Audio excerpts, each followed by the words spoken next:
자, 그러면 17쪽에 부동산의 특성과 속성으로 가도록 하겠습니다. 특성, 속성은 기본서 내용이 너무 방대할 수 있으니 요약집으로 봐도 충분하지 않겠나. 그런 생각을 잠깐 해보게 되네요. 예. 기본서 굳이 뭐 이런 내용들은 기본서 안 봐도 요약집으로도 충분합니다. 교재 17쪽. 자, 부동산의 특성은 크게 종류가 두 가지겠습니다. 자연적 특성이라는 게 있고요. 인문적 특성이라는 게 있습니다. 자연적 특성은 토지 자체가 지니고 있는 특성이라면 인문적 특성은 토지에 인간이 개입된 이후에 나타나는 특성입니다. 자연적 특성을 대표할 수 있는 말이 물리적으로 뭐뭐하는 것이 불가능하다 이렇게 얘기를 해야 돼요. 불가능하다. 인문적 특성은 경제적이라는 말을 쓰기도 하고요. 똑같은 말로 용도적이라는 말을 쓰기도 해요. 그리고 얘는 뭐뭐하는 것이 가능하다 이렇게 표현하는 겁니다. 그럼 물리적으로 이동이 불가능하다 부동성이고요. 물리적으로 감가가 불가능하다 영속성이고요. 물리적으로 공급이 불가능하다 부증성이고요. 물리적으로 대체가 불가능하다 개별성이고, 물리적으로 분할이 불가능하다 인접성이 됩니다. 그렇죠. 인접성이 되겠죠. 근데 인문적으로 가보면요, 토지는 다양한 용도로 제공이 가능하다. 용도의 다양성입니다. 맞죠? 예. 병합 분할이 가능하다. 병합 분할의 가능성이고요. 절대적 위치는 변화될 수가 없지만 상대적 위치는 얼마든지 변경이 가능하다 하는 것을 위치의 가변성이라고 합니다. 그래서 시험 지문에서 틀린 답을 빨리 찾는 요령 중에 이런 내용들을 정리해 놓으시면 참 좋아요. 예를 들면 토지는 경제적 공급이 가능하다. OX, X. 경제적 뒤에는 미쳤나봐. 예. 다시. 예. 토지는 물리적 공급이 가능하다. OX, X. 물리적 뒤에는 반드시 뭐가 온다? 불가능이 온다. 자, 다시. 토지는 용도적 공급이 불가능하다. OX, X. 용도적 공급은 가능하다. 이렇게. 그러니까 물리적 뒤에 나오는 단어들과 경제적, 용도적 뒤에 나오는 단어들만 가지고도요, 지문이 맞다 틀렸다는 걸 대본에 알 수가 있습니다. 우리가 다 한 방에 알 수가 있어요. 그러니까 물리적 뒤에는 꼭 안 된다, 불가능하다는 말이 나와야 되고요. 경제적, 용도적 뒤에는 무조건 가능하다, 된다 이런 표현이 나와줘야 된다는 겁니다. 자, 그러면 이걸 가지고 지문 한번 구성해 볼게요.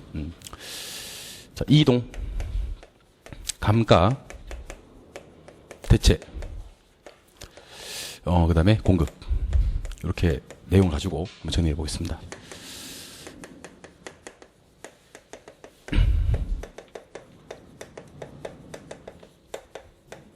일단 결론부터 말씀을 좀 한번 드려보고 갈게요. 토지는 물리적 이동은 안 되고, 경제적 이동은 되고, 물리적 감가 안 되고, 경제적 감가 되고, 물리적으로 대체 안 되고, 용도적 대체는 되고, 물리적 공급은 안 되고, 경제적 공급은 되고. 토지가 물리적 이동이 안 되는 이유는 무슨 성? 부동성. 이거 절대적 위치라 그래요. 절대로 이동할 수 없는 것이다. 근데 경제적 이동은 돼요. 인접지가 바뀌는 거예요.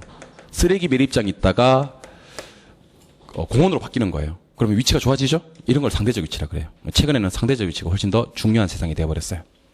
토지는 물리적 감가가 안 되죠? 무슨 성? 영속성. 근데 주변 상황이 바뀌면 경제적 감가는 되죠? 예, 무슨 성? 인접성. 인접지가 바뀌면 가능해요. 물리적으로 바꿀 수가 없잖아요. 무슨 성? 개별성. 물리적으로는 개별성 때문에 바꿀 수가 없어요. 근데 용도적으로는 대체할 수 있어요? 인근 지역이 있어야 됩니다. 대신에 무슨 성? 인접성. 이렇게 공부하시면 됩니다. 물리적으로 안 된다고 했던 것들은 전부 다 자연적 특성을 띄우면 돼.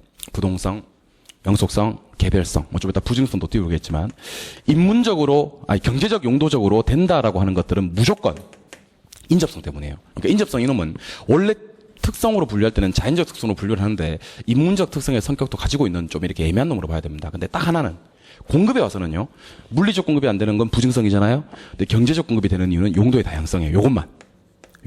그럼 이렇게 하면 되겠네. 물리적으로 싹 다 안 되는 것들이 경제적으로 싹 다 되는 건 무슨 성인데? 인접성인데, 어디서 오면? 공급에서 오면 인접성이 아니고 이번엔 무슨 성? 용도의 다양성. 근데 이 얘기를 좀 해봐야 됩니다. 토지는 물리적으로 공급이 전혀 안 된다고 얘기를 해요. 그래서 물리적 공급은 불가능하다. 그래서 물리적 공급 곡선은 수직, 그러니까 완전 비탄력적입니다. 근데 경제적 공급은 얼마든지 가능합니다. 경제적 공급은 뭐 때문에? 용도의 다양성 때문에 용도 전환할 수 있는 거거든요. 경제적 공급은 가능하다. 용도의 다양성 때문에 용도 전환한다. 그래서 얘는 우상향한다. 그렇게 얘기를 합니다. 그래서 그 토지가 이렇게 보시는 거예요. 바다가 육지로 바뀌는 것도 토지량이 증가된 것으로 보지 않아요. 용도가 전환된 것으로 보는 겁니다. 그래서 물리적 공급이 불가능하다. 부증성에는 예외가 없다. 심지어 바다가 육지로 바뀌는 것도 우리 부동산 학에서는 토지의 절대량이 늘어난 것으로 보는 것이다. 아니면 용도가 전환된 것으로 보는 것이다. 용도 전환이다. 물리적 공급에 예외 없다 하는 거 기억하시기 바랍니다. 한 장을 넘겨볼게요. 넘겨보시면 이제 18쪽에 부동성, 영속성, 부증성, 개별성, 인접성에서 토지의 자연적 특성에 파생되는 현상들이 5개가 쭉 나옵니다. 그죠? 요것들 중에서 특히 진하게 처리되어 있는 내용들은 반드시 기억하셔야 됩니다. 반드시. 진하게 처리되어 있는 내용들은 반드시. 칠판 보세요. 18쪽. 자, 먼저 부동성 때문에 벌어지는 일. 영속성 때문에 벌어지는 일. 부증성 때문에 벌어지는 일. 개별성 때문에 벌어지는 일. 인접성 때문에 벌어지는 일들을 지금부터 하나씩 소개를 다 해드릴 겁니다. 근데 이거는 뭐 제가 도와드리는 측면보다도 여러분들이 반복해서 보셔야 돼 사실은. 제가 도와드릴 수 있는 부분이 분명히 있을 것 같아서 정리를 일단 좀 해보도록 할게요. 부동성 때문에 부동산 시장은 전국적으로 형성이 됩니까? 국지화됩니까? 국지화된다. 국지화를 꼭 기억하셔야 됩니다. 부동산에서는. 국지화. 국지화란 말을 다른 말로 바꾸면요. 지역마다 따로따로 시장이 다 형성이 된다는 거예요. 그래서 시험 지문에 지역이란 말이 뜨면 무조건 부동성이에요. 무조건. 그러니까 일단 지역이란 말이 떠 있고 부동성이 있는지 없는지부터 확인하셔야 됩니다. 지역마다 지역 분석, 지역 간에 이런 말이 뜨면 무조건 부동성이에요. 그러니까 지역이란 말이 뜨면 부동성이다. 이것도 완전 기억을 하시면 좋겠고. 하나 더. 활동 3종 세트가 나와요. 부동성에서. 임장활동, 정보활동, 중개활동 기억납니까? 특히 임장활동은 부동성. 이게 시험에 자주 나오는 내용들입니다. 그 다음에 시장 3종 세트. 시장 3종 세트. 부동산 시장은 추상적 시장도 되고 구체적 시장도 되잖아요. 근데 완전 불안전을 물었을 때는 불안전 시장이라는 거지. 시장 3종 세트가 나와도 부동성입니다. 그리고 유명한 것도 하나 있어요. 외부 효과와 지역 분석. 외부 효과와 지역 분석. 그러니까 인접지가 나에게 주는 영향이 외부 효과니까 나는 움직이지 않아서 그 영향을 다 봤거든. 외부 효과. 그 다음에 인접지를 분석하는 걸 지역 분석이라고 하거든요. 근데 이거 따로 외울 필요가 없지. 아까 제가 뭐 뜨면 지역 뜨면 무조건 부동성이라고 했으니까. 근데 얘는 좀 이따 인접성 할 때도 나올 거예요. 자, 그래서 시험에 잘 나오는 거 한번 볼까? 외부 효과와 관련이 있는 토지의 특성을 얘기해봐라. 그러면 첫 번째 무슨 성이 나와주고 부동성, 두 번째는 인접성. 이 두 가지 같이 기억하시기 바랍니다. 그래서 다른 건 몰라도 돼요, 사실은. 근데 국지화, 임장활동, 정보활동, 중개활동, 추상적, 구체적, 불안전 시장, 그다음에 외부 효과, 지역 분석, 특히 지역이란 말이 때문에 무조건 부동성이다. 이거는 어떤 일이 있어도 기억하셔야 되는 내용들입니다. 거의 답은 여기서 다 결정됩니다. 영속성 가볼게요. 토지는 물리적으로 감가가 돼야 안 돼요? 그냥 감가 그러면 안 돼, 이제는. 뭐가 안 돼? 물리적 감가가 안 돼. 물리적 감가가 안 되면 재생산 이론이 정되지 않거든요. 그럼 재생산 이론 먼저 한 번 더 알려드리겠습니다. 재생산 이론이 시험에 뜨면 재가 체크가 되면 좋겠어요, 저는요. 재. 자, 생산된 재화를 소모시키고 나면 다시 만들어요. 그러면 뭐가 돼야 재생산하는 거지? 소모가 되면 재생산하는 거지. 그래서 우리 재생산 이론을 뭐라고 하냐면 소모를 전제로 하는 재생산 이론 그래요. 그 뭐가 전제가 될 때? 소모가 되면 재생산하는 건데 토지는 소모돼 안 돼? 안 돼. 재생산할 필요가 없지. 그러면 토지는 재생산할 이유가 없는 게 생산 안 되기 때문인가요? 소모 안 되기 때문인가요? 그렇지. 재생산은 생산과 관계없는 거예요. 생산 관계없는 거고 소모가 안 되니까 다시 만들어낼 필요가 없다는 거지. 그래서 이거는 영속성이에요. 알겠죠? 예. 그 다음에 수명이 짧아 길어? 길어. 그럼 남한테 빌려줄 수 있겠네? 무슨 시장? 임대차. 물건이 무조건 남게 되겠네. 무슨 시장? 재고. 재고 시장이 발달합니다. 그 다음에 가치 보존력이라고 한번 써볼까요? 부동산은 가치 보존력이 뛰어납니까? 그럼 투자재로서 선호가 되겠네? 예. 그 다음에 하나 더. 따라해봐요. 장기. 장래. 예측. 장기, 장래, 예측 이런 단어들은요. 수명 짧은 놈한테는 쓸 수가 없는 말들이에요. 미래지향적인 단어들이라고 무조건 영속성입니다. 그래서 다른 건 다 까먹어도 물리적 감가 안 돼, 재생산 이론 적용 안 돼, 임대차 재고시장 발달에 가치 보존력 뛰어나, 장기, 장래, 예측 이런 단어들이 떠. 그럼 이거는 무조건 영속성. 되셨습니까? 예. 부증성은 앞에서 했던 거 복습 한번 하고 갈게요. 일단. 물리적 공급은 된다 안 된다? 안 된다. 근데 전혀 안 되는 것은 맞다. 맞다. 괜찮아요. 예. 다시 한 번 더. 없었던 일로 하고. 여러분, 제가 없었던 일로 하는 거 참 잘해요. 그러니까 없었던 일로 해드릴게요. 이번 것만. 알겠죠? 예. 자, 여러분, 토지는 물리적 공급이 돼야 안 돼요? 안 돼요. 근데 전혀 안 되는 것은 맞다. 전혀 안 돼요. 그래서 물리적 공급이 안 되는 것에는 예외가 없는 거예요. 물리적 공급 우선 수직이에요. 그러면 바다가 육지로 바뀌는 것을 물리적 공급이 된 걸로 보는 거예요. 용도 전환으로 보는 거예요. 용도 전환. 그건 경제적 공급으로 보는 거지. 용도 전환으로 보는 거지. 토지량이 증가될 수는 없다. 그래서 물리적 공급 구성은 수직이라고 합니다. 알겠죠? 그 외에는 전부 다 경제적 공급, 용도 전환으로 이해하시는 겁니다. 토지는 생산비 법칙이 적용되지 않나요? 예. 일반적인 재원은 비용 투입하면 뭐가 되는데? 생산이 되는데 토지는 아무리 많은 비용을 투입해도 생산이 안 돼. 생산비 법칙이 토지는 적용이 안 되는 거예요. 맞죠? 그럼 토지는 희소해 남아돌아. 희소해. 그럼 뭐 조방적 이용해야 돼? 집약적 이용해야 돼? 우리 결혼 시험에 조방이란 말 자체가 안 나와요. 조방이란 말이 나올 수가 없어요. 토지가 무조건 어떻게 조방적으로 이용해? 집약적으로 이용해서 고층화시켜야 되고요. 그 다음에 수급 조절 쉬워 어렵고 균형 가격 형성도 좀 어렵게 됩니다. 그렇죠. 예, 그 다음에 토지 공개념이 발달해요. 공개념. 사익보다는 뭐를 강조하겠다? 공익. 그래서 아무래도 공급이 부족하다 보니까 수요자들이 경쟁하게 만드는 것도 부증성 때문입니다. 이 정도 기억하시면 돼요. 생산비 법칙 안 돼. 희소하기 때문에 집약적 이용해야 돼. 수급 조절 안 돼. 공익 개념 발달해 하는 것들은 부증성, 개별성. 유명한 거 하나 있죠.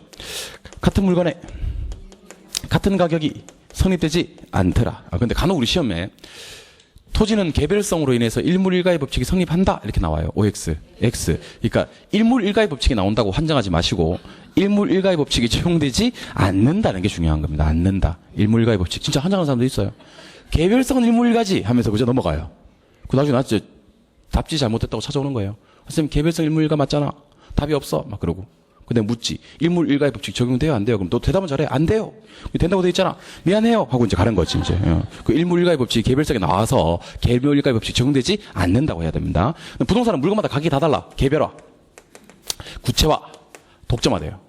구체화, 독점화. 그다음에 감정평가를 할 때는요, 개별 분석을 해야 돼요. 물건마다 분석하는 건 무슨 분석이라 그래요? 개별 분석. 그리고 비교, 원리 도출이 어렵습니다. 너무 다르면 비교도 잘 안 되고 원리 도출도 어렵다. 이런 것들 한번 해볼게요.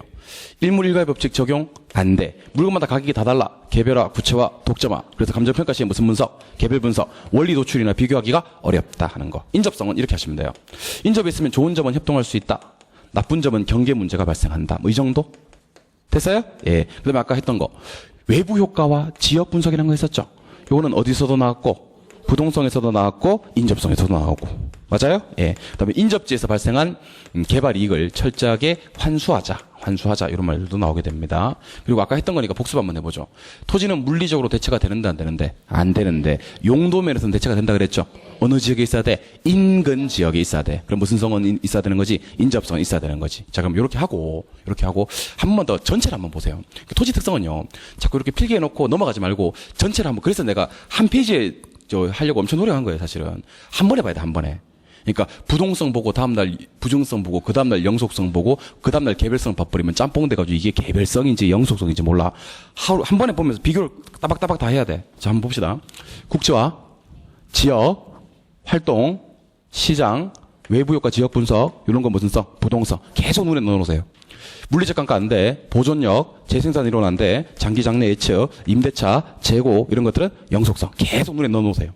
생산비 법칙 안 돼. 희소하기 때문에 집약적으로 이용해야 돼. 수급 조절 안 되고 공개념 뭐 빠져있네. 수요자가 경쟁한다. 이런 말들이 뜨면 무슨 성? 부증성. 그다음에 일물일가 안 되고 개별화, 구체화, 독점화 되고 개별 분석하고 원리, 이론 도출, 비교 이런 거 어려운 것은 개별성, 협동 경계, 외부 효과, 지역 분석, 환수는 인접성이에요. 자, 그러면 이제 시험 문제 풀다 보면 좀 헷갈릴 만한 것들이 몇 가지가 있거든요. 그런 거 좀 소개해 드릴게요. 7번 보세요. 이거 한번 읽어볼래요, 이거?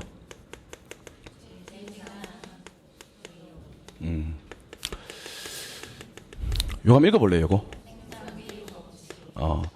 자, 요 단어가 시험에 떴어요. 그러면 지금은 안 헷갈리지. 왜냐면 보고 계셨으니까 안 헷갈리는데, 시험장에 가시면 이게 헷갈려요. 둘 다 생산이 있거든요. 둘 다 생산이 있어요. 그래서 지금은 안 헷갈리는데 시험장 가면 헷갈려요. 그럼 이걸 안 헷갈리는 방법은요. 생산이라는 글자에 주안점을 안 두면 돼요. 생산이라는 글자에 주안점을 안 두고 다른 데 주안점을 둘게요. 여기는 제, 여기는 비. 자, 갑니다. 소모가 돼야 많은데 재생산하는데 토지는 소모가 안 되잖아. 그럼 재생산할 필요가 없네. 무슨 성? 영속성. 맞죠? 일반적인 재화는 뭐를 투입하면? 비용 투입하면 뭐가 되는데? 생산이 되는데 토지는 아무리 많은 비용을 투입해도 생산이 안 되네. 이거는 무슨 성? 부증성. 그래서 여러분들 공부하실 때 그 재생산 이론이라는 건 생산 안 되는 거랑 전혀 관계가 없는 거예요. 사실은. 소모가 안 되니까 다시 만들어낼 필요가 없다는 얘기예요. 영속성이에요. 생산비 법칙이 생산과 사실은 관계가 되는 거예요. 일반적인 재화는 비용 투입하면 생산되는데 토지는 아무리 많은 비용 투입해도 생산 안 된다는 얘기거든. 이번엔 저랑 이거 한번 해보죠. 이거 읽어봐요. 이거 읽어봐요. 자, 부동산 시장은 추상적 시작됩니까? 구체적 시장도 됩니까? 하지만 완전 불안전 중에서 무슨 시장이야? 불안전 시장 맞습니까? 예, 또 부동산 시장은 임대차 시장이 발달합니까? 써도 안 없어지니까 재고 시장이 발달합니까? 그럼 비교해야 돼 이거. 같은 시장이라도요. 추상적, 구체적, 불안전 시장은 부동성이야. 무슨 성? 부동성. 근데 임대차, 재고 시장은 부동성 관계 전혀 없어요. 영속성이에요. 영속성. 그래서 같은 시장이라도 임대차 시장과 재고 시장 요거 하고 그다음에 추상적, 구체적, 불안전 시장으로는 구분을 해야 됩니다. 나중에 짬뽕 되면 큰일 난다니까. 다시 추상, 구체, 불안전은 무슨 성? 부동성. 임대차, 재고는 영속성. 이번에는 저는 이거 한번 해보죠. 자, 부동산은 지역마다 가격이 다 다른가?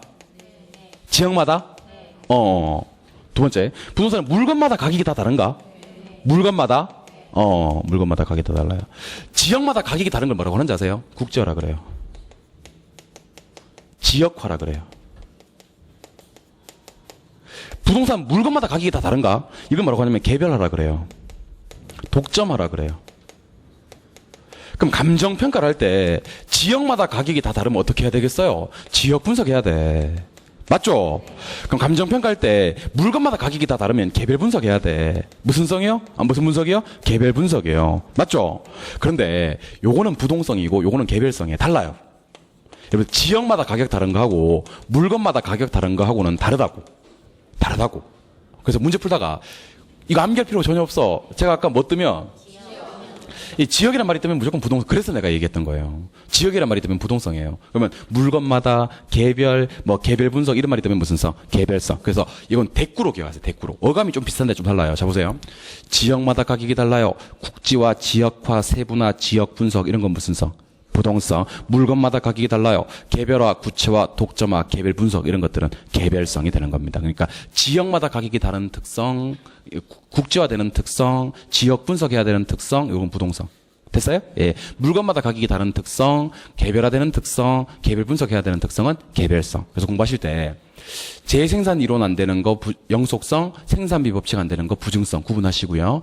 부동산 시장 추상적, 구체적, 불안전 시장은 부동성, 임대차, 재고 시장은 영속성 구분하시고요. 그다음에 그 지역마다 가격이 달라. 지역화, 국지화, 지역 분석은 부동성, 물건마다 가격이 달라. 개별화, 독점화, 개별 분석 이런 것들은 개별성. 이렇게 비교해 두시면 토지 특성에서 절대로 틀리는 일이 없어요. 인문적 특성은 요약집 보면서 정리할게요. 그냥 요약집 보면서. 19쪽. 토지 인문적 특성. 용도의 다양성이라는 표현이 있습니까? 다른 건 몰라도 되고 1번을 제일 우리가 중점을 두고 기억을 하셔야 됩니다. 무슨 이용이요? 자, 부동산을 이용할 때는 최유효 이용을 해야 됩니다. 최유효 이용. 1등으로 이용 한번 해보자는 겁니다. 용도가 다양하기 때문에 그중에서 가장 적합한 한 놈을 뽑아내자. 이게 최유효 이용이에요. 두 번째, 토지는 물리적 공급은 가능해요? 불가능해요? 불가능한데 무슨 공급이 된다? 경제적 공급. 용도의 다양성 때문에 경제적 공급이 됩니다. 그 외에 적지론, 가격 다원설 이런 건 눈도장만 찍어요. 병합 분할의 가능성. 병합 분할의 가능성은 용도의 다양성을 지원해 주는 기능인데요. 규모를 키울수록 합필하고 분필할수록 좋은 걸 갖다가 규모의 경제, 플로테이지, 한정 가격 이런 얘기도 합니다. 참고하세요 그냥. 위치의 가변성. 절대적 위치는 변화될 수가 없지만 상대적 위치는 얼마든지 변경이 가능하죠. 이때 사회적 위치가 변할 수가 있고 경제적 위치가 변할 수가 있고 행정적 위치가 변할 수가 있는데 사람 관련돼서 위치가 변하면 사회적 위치가 변했다 그래요. 수익 관련해서 위치가 변하면 경제적 위치가 변했다 그러고 정부 정책 관련돼서 위치가 변하면 행정적 위치가 변했다 그래요. 그럼 제가 이거 소개해 드릴게요. 잘 보세요. 인구, 도시, 학교, 공원 이런 것들이 변해서 위치가 변하면 뭐예요? 사회. 물가, 임금, 고용, 국제수지, 금융 이런 것들은 경제. 토지거래 허가제, 주택거래 신고제, 양도소득세도, 소득세 제도 이런 것들은 행정적. 외울 필요가 없는데 제가 한 개씩만 좀 공부를 했었으면 좋겠어요. 자, 먼저 사회적 위치의 가변성이 가니까 동그라미 2번 끝에 부동산 거래 및 사용 수익에 관행이라는 글자가 나옵니까? 예, 여러분 잘 보세요. 거래하고 수익 나오니까 이건 꼭 경제 같잖아. 근데 끝날 때 뭐로 끝났어요? 관행. 관행이 뭔지 아세요? 관행. 관행은 인간 생활에서 쭉 그렇게 해와가지고 관습으로 굳어진 걸 관행이라 그래요. 따라서 거래가 중요한 게 아니고 수익이 중요한 게 아니야. 그것들의 관행이 나온 거예요. 관행. 관행은 사회로 갑니다. 무조건. 제가 진하게 처리해놨죠. 관행. 예. 그 다음에 경제적 위치에서 세 가지를 기억하셔야 됩니다. 자, 교통. 중요합니다, 여러분들. 여러분들, 전철역이 없는데 갑자기 전철역이 생겼어요. 그러면 제일 먼저 바뀌는 게 그 지역의 인구인가 아니면 그 지역의 정책인가 아니면 그 지역의 상권인가? 상권이 바뀌어요. 교통은 상권을 변화시키는 거예요. 이거는 경제로 갑니다. 또 기술 혁신이나 산업 구조라는 표현이 있습니까? 이거는 상식적으로 판단해 보세요. 기술이 발달하면 그냥 발달하는 게 아니고 혁신적으로. 그러면 원가가 절감되지. 원가가 절감되면 수익성이 향상되지. 하나 더. 자, 대구 지역의 기반 산업이 만약에 섬유 산업에서 전자 산업으로 바뀝니다. 산업 구조가 바뀌어. 그럼 그 지역의 소득 수준 다 바뀌겠네, 그죠? 이것도 경제로 갑니다. 기술 혁신 산업 구조. 마지막에 세부담이 많아지면 수익이 줄고요. 세부담이 적어지면 수익이 늘어. 그 세부담도 경제로 갑니다. 그래서 경제 3종 세트 기억하셔야 될 게 교통하고 기술 혁신 산업 구조하고 그다음에 세부담 이런 것들은 경제로 갑니다. 알겠죠?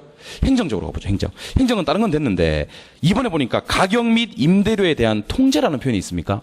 여러분들 통제는 누가 하는 거예요? 정부가 하는 거예요. 앞에 아무리 가격과 임료가 있어도 통제는 정부가 하는 거예요. 행정으로 갑니다. 그다음에 세제 있습니까? 세제는 뭘 말하는 거냐면 세금 제도를 얘기하는 겁니다. 제도는 정책이니까 행정으로 가는 겁니다. 그래서 같은 세금이라도 세부담은 아까 뭐였어요? 경제, 세제는 뭐였어요? 행정. 이렇게 구분하시면 좋을 것 같아요. 다시 위치는 몇 가지로 변한다? 세 가지. 부동산 거래나 사용 수익의 관행은 뭐예요? 사회. 교통이나 기술혁신 산업구조 세부담은 경제. 가격 임료 통제나 세제는 행정. 이렇게. 그리고 기타 특성에 가시니까 5번에 고가성이라는 표현이 있습니까? 이건 좀 봐야 돼요. 제일 밑에. 기타 특성 제일 끝에 고가성. 자, 부동산은 가격이 싸다 비싸다? 비싸다. 그럼 판매자와 구매자를 몇 명으로 만든다? 소수. 시장이 진출입하기가 곤란하고 뭐가 필요하다? 부채. 이게 필요한 단어들은 전부 다 진하게 만들어놨네. 이럴 수가 없어요. 이럴 수가. 소수, 곤란, 부채 다 기억하시기 바랍니다. 한 장 넘겨보시기 바랍니다. 넘겨보시면 부동산의 특성 총 망라해 놓은 내용이 나오니까요. 이것도 진하게 처리되어 있는 거 위주로 다시 한번 읽어드리고 넘어갈게요. 그냥 넘어가기 섭섭해서 그래요. 다시 한번 읽어드릴게요. 부동산 진하게 처리되어 있는 것만 볼게요. 예, 국지화, 임장활동, 외부효과 지역 분석, 시장 3종 세트 정도. 됐어요? 예. 영속성, 재생산 이론한데, 임대차 재고, 가치 보존력, 장기 장래 예측, 이 정도는. 됐어요? 예. 부증성은 아무리 많은 비용 투입해도 생산이 안 돼. 생산비 법칙 안 되고, 물리적 공급 곡선이 그래서 어떤 모양이다? 수직. 토지를 이용할 때는 어떻게? 집약적. 누가 경쟁한다? 수요자. 이 정도. 또 합니다. 개별성 때문에 일물일가의 법칙이 배제되고요. 감정평가 시에 개별 분석하고요. 비교가 곤란합니다. 그리고 아직은 안 배웠는데, 3B란 놈이 다 개별성 때문이에요. 부동산 시장이 거래가 비공개되고 상품이 비표준적이고 시장이 비조직적이다. 이 3B가 나오면 무조건 개별성이에요. 요거는 시장 가서 한 번 더 할 거예요. 3B는 개별성.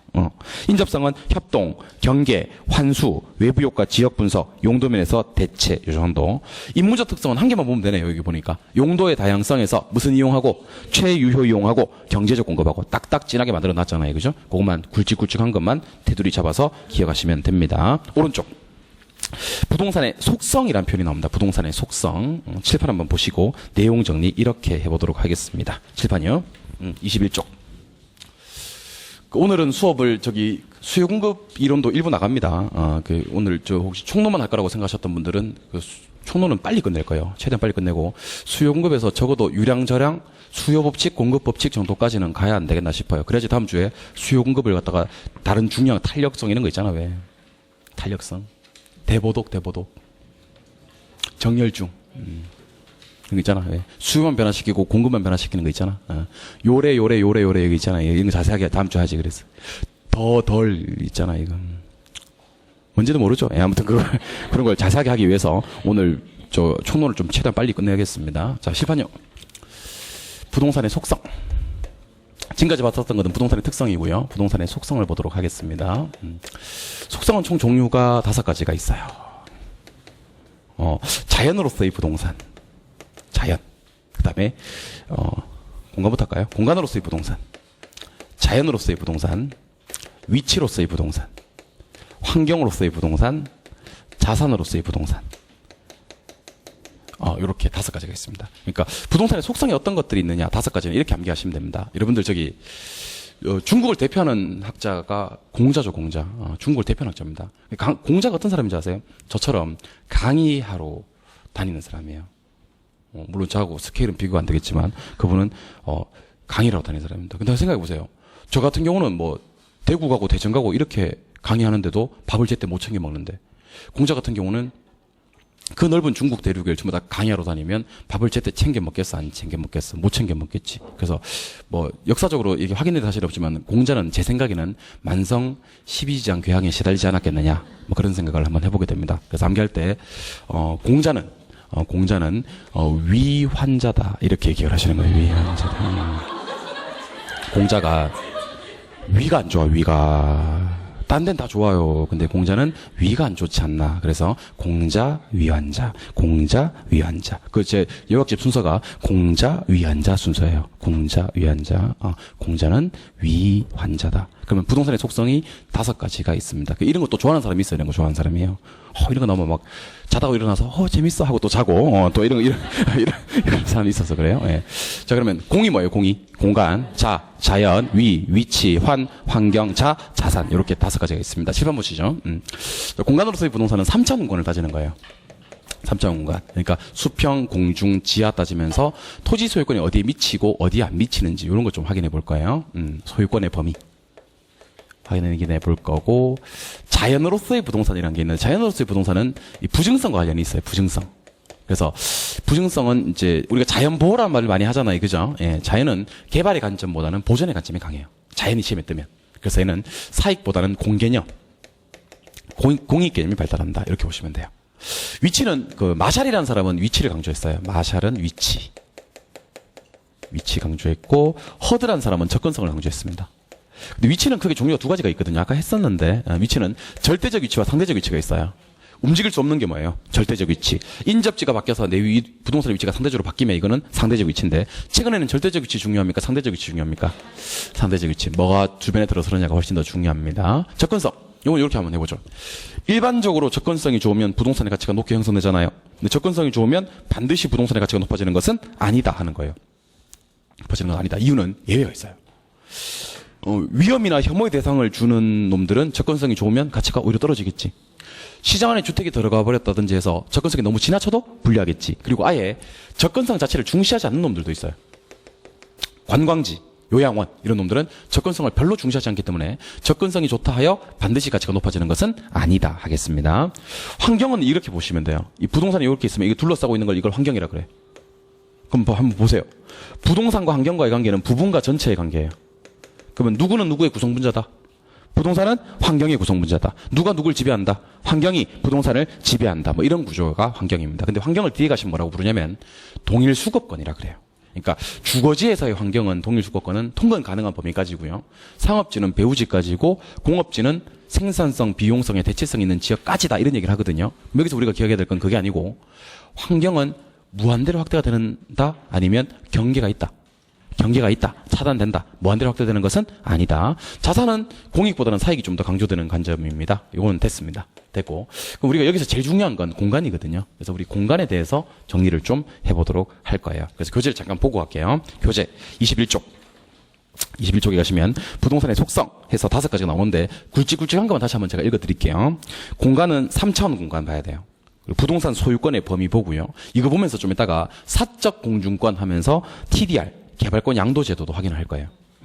자연은 개발 쪽보다는 보전 쪽, 그리고 토지 공개념 쪽에 관심을 가지시면 되고, 위치는 마샬의 위치, 허드의 접근성을 따진 다음 마샬의 위치 중에서 절대적 위치와 상대적 위치를 볼 거고요.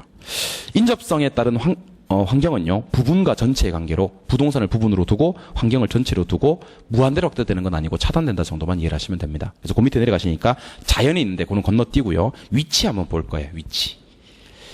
위치 보고 계십니까? 예. 위치 동그라미 3번으로 가시니까 접근성이 좋다 하여 반드시 가치가 높아지는 것은 아니다. 이렇게 돼 있죠? 예. 거기 보니까 예외적인 상황이 쭉 나와 있습니다. 위험, 혐오 대상, 너무 지나쳐도 분리, 중시되지 않는 부동산도 있음, 이 정도. 위치를 평가할 때 절대적 위치와 상대적 위치가 있는데, 이동이 불가능한 부동성 때문에 야기되는 위치는 절대적 위치, 이동 가능한 인접성 때문에 야기되는 위치는 상대적 위치. 근데 부동산은 무슨 위치에 따라?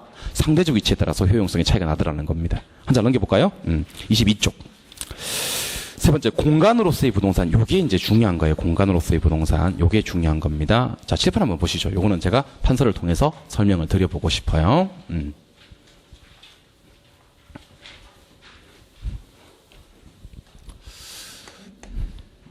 공간. 자, 부동산 소유권의 범위부터 한번 소개를 드리겠습니다. 자, 부동산 소유권의 범위를 크게 둘로 구분하거든요. 하나는 내용적 범위에 따른 구분이 있고요. 또 하나는 공간적 범위에 따른 구분이 있습니다. 자, 소유권의 범위를 내용적 범위로 구분하면요. 점유권, 사용권, 처분권이라는 게 있어요. 소유권의 범위를 공간적 범위로 구분하면요. 지표권, 지하권, 공중권 이렇게 구분하는 겁니다. 근데 소유권의 내용은요, 사실 개론에서 다루는 건 아니고 민법에서 다루는 거예요. 민법에서 소유권이 말할 수 있습니까? 그러면 뭐 점유할 수 있고, 뭐 사용 수익 할 수 있고, 처분할 수 있고, 뭐 그렇다. 그래서 내용적 범위는 민법에서 보고 개론에서 이것만 봅니다. 공간적 범위. 자, 그러면 우리가 이제 밟고 있는 요거를 수평 공간이라고 하거든요. 수평 공간 위의 공간을 공중 공간이라고 하고, 수평 공간 아래 공간을 지중 공간 또는 지하 공간이라고 해요. 이때 수평 공간 이용할 수 있는 권리를 지표권, 공중공간 이용할 수 있는 권리를 공중권, 지중공간 이용할 수 있는 권리를 지하권 이렇게 얘기를 하고요. 참고로 요 세 가지는 삼천 공간이고 특히 이 중에서 요 놈이랑 요 놈을 입체 공간이라고 합니다. 근데 뭐 입체 공간하고 삼천 공간하고 구분 없이 쓰는 경우도 많고요. 공중권을 크게 둘로 구분했을 때 사적 공중권과 공적 공중권으로 구분이 됩니다. 자, 먼저 소유권 안 미치는 공적 공중권부터 볼게요. 항공권, 전파권, 소유권 미쳐 안 미쳐? 안 미쳐. 맞죠? 예. 일조권, 조망권, 소유권 미치고 안 미치고. 미치니까 청구할 수 있는 거예요. 그 다음에 용적률, TDR, 이런 것들도 소유권이 미쳐 안 미쳐? 미쳐. 됐어요? 예. 근데, 그 용적률 같은 경우, TDR 같은 경우는 지하권과는 관계가 전혀 없다는 것도 알아야 됩니다. 왜냐면, 공법 시간에 배우시겠지만, 용적률 산정할 때 지하권과 산입하지 않거든요. 그 용적률을 인근 토지로 옮기는 게 TDR이란 말이야. 그죠? 용적률 TDR은 지하권과 관계가 없고 공중권과 관련이 있으며 그 중에서 사적 공중권 관련이 있다 이렇게 보시면 됩니다. 지하권론도 똑같아요. 사적 지하권과 공적 지하권이 있는데 여러분들 저기 지하수 먹으면 돼야 안 돼요? 돼요. 암기 그렇게 하세요. 지하수는 먹어도 돼 이렇게 암기하세요. 광물은 먹으면 돼야 안 돼요? 광물은 먹으면 안 돼요.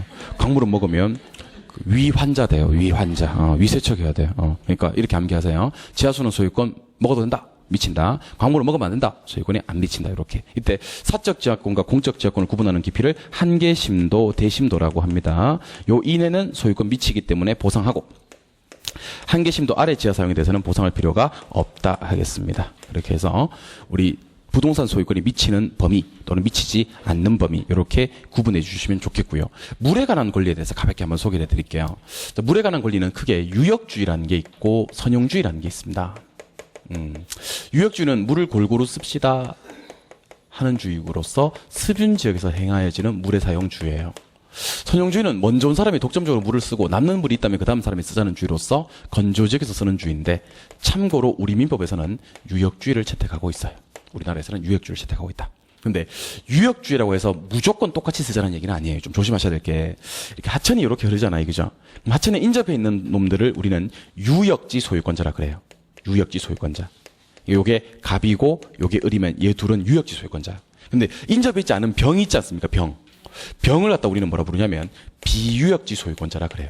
그러니까 유역주의라는 것은 물을 골고루 쓰자는 주의인데 하천에 인접해 있는 유역지 소유권자끼리만 동등한 용수권을 갖자는 거예요.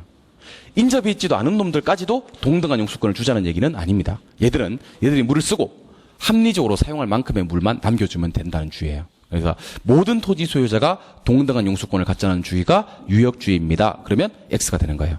인접해 있는 유역지 소유권자끼리만 동등한 용수권을 갖고 인접해 있지 않은 비역지 소유권자들은 합리적으로 사용할 만큼만 남겨주면 되지 똑같은 사용을 한다는 건 아니다 하는 주의입니다. 그리고 하천이 이렇게 있어요. 하천이 이렇게 있을 때 갑이 여기 살고 있고요. 을이 여기 살고 있어요. 근데 이 하천이 이게 이제 물이 흐르고 있는 거야. 하천이 배가 왔다 갔다 할 수 있대. 항해가 가능하잖아. 하천 소유권을 개인에게 준다 안 준다? 안 줘. 그럼 어디까지 주냐면 가장자리까지만 소유권을 줘요. 항해가 뭐 할 때는 가능할 때는. 그러면 하천은 국유자 단위 되는 거고 항해가 불가능할 때는 중앙선까지 소유권을 연장시켜 주는 거지. 갑, 을 불가능할 때는. 그래서 항해가 가능하냐 불가능하냐를 가지고 소유권을 어디까지 줄 건지 정하는 거예요. 그러니까 이렇게 생각하시면 돼.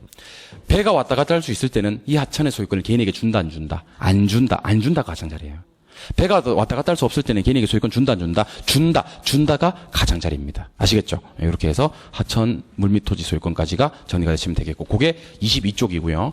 마지막 23쪽 관련된 내용하고 마무리를 지을 거예요, 총론은. 그리고 우리가 4시간 동안 수업했던 내용이 1시간 반 정도 하면 끝이 나네 보니까. 1시간 반 정도 하면. 그러니까 요약 특강은 진짜 중요한 것만 뽑아서 수업을 할 겁니다. 진짜 중요한 것만 뽑아서. 그리고 최대한 내용은 축약해서 요약을 하고 기출 지문을 좀 많이 봅시다. 기출 지문을 좀 많이 보면서 요거 했던 게 지문을 어떻게 구성이 되는지를 자꾸 판단하다 보면요. 공부 시간 대비 효과는 가장 큰 사람이 될 거예요. 그러니까 우리 그동안 공부 어떻게 많이들 하시냐면요. 공부는 많이 하시는데 점수가 안 나오는 공부를 많이 하셨거든요. 근데 우리 그러지 말고 공부는 적게 하더라도 점수가 많이 나오는 그런 공부를 하시기 바랍니다. 그런 측면에서 참 좋은 교재예요. 그러니까 이 동영상으로 수업 들으시는 분들도 이런 좋은 교재는 혼자만 알고 있지 말고, 그건 범죄. 혼자 말지 말고 주변에 공부한다는 사람이 있으면 혹시 제 강의를 안 듣더라도 이런 거 하나 구입해서 주고 그러면 복 받아요. 그렇게 하시기 바랍니다. 참 좋은 교재예요. 어떻게 이런 교재가 나왔을까요, 지금? 그죠?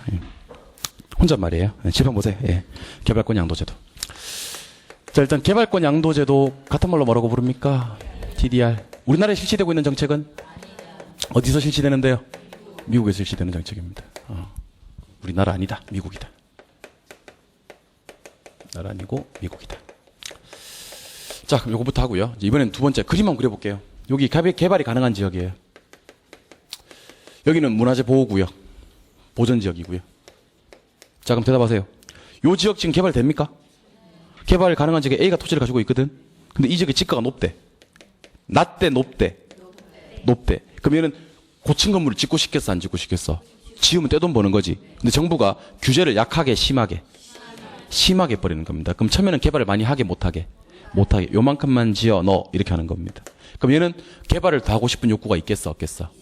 일단 TDR 제도가 실시되기 위한 전제 조건입니다. 전제 조건이 어느 지역에, 개발 지역에 뭘 묻든지 화살표시 위로 옵니다. 지가는 쌀 것, 비쌀 것. 규제는 약할 것, 강할 것. 그래야지 일단 TDR 제도가 실시되고 말고 할 수 있습니다. 그러니까 무슨 말을 하고 싶냐면 제가 여기 지가가 싸. 그러면 얘는 건물을 안 짓고 싶어.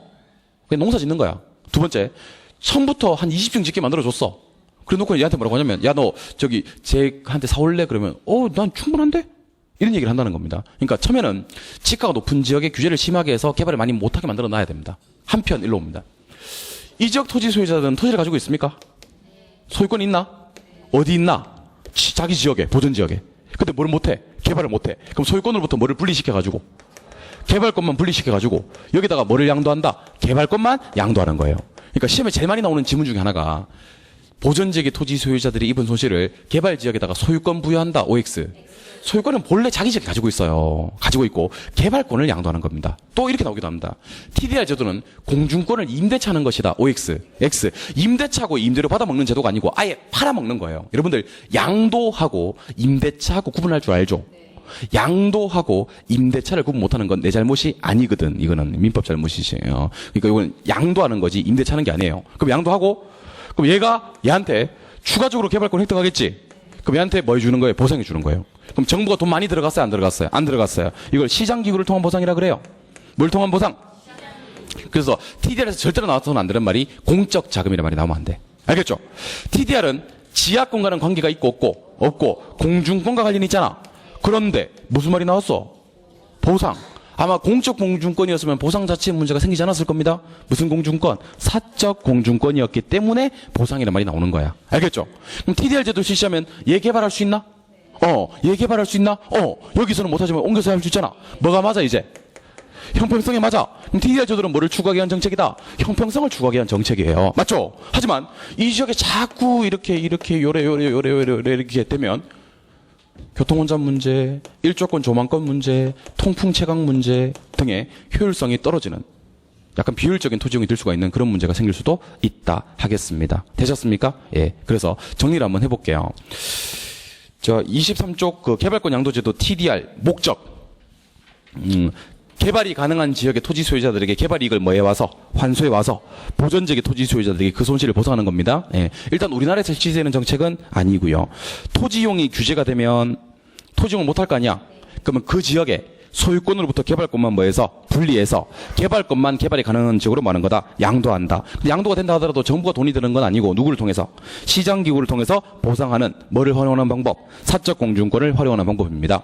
TDR 제도가 원활하게 시행이 되려면 개발 지역에 일단 지가가 뭐하고 높고 규제는 강화돼야 됩니다. 뭐를 추구하기 위한 정책이나 성을 추구하기 위한 정책이나 효율성에 문제가 생길 수 있다. 여기까지가 부동산학 총론이었습니다. 총론. 좀 쉬었다가 하나 넘기시면 부동산학 총론 최근 10년간 자주 출제되는 지문 정리, 자출지. 요 지문들을 갖다가 하나하나 다 뜯어보고요. 이게 많이 어렵진 않아요, 여기서는요. 많이 어렵진 않고. 시험에 어떤 것들이 나왔는지 한번 다 뜯어보고 해설까지를 한번 해보는 시간 갖고 수요 공급 일부.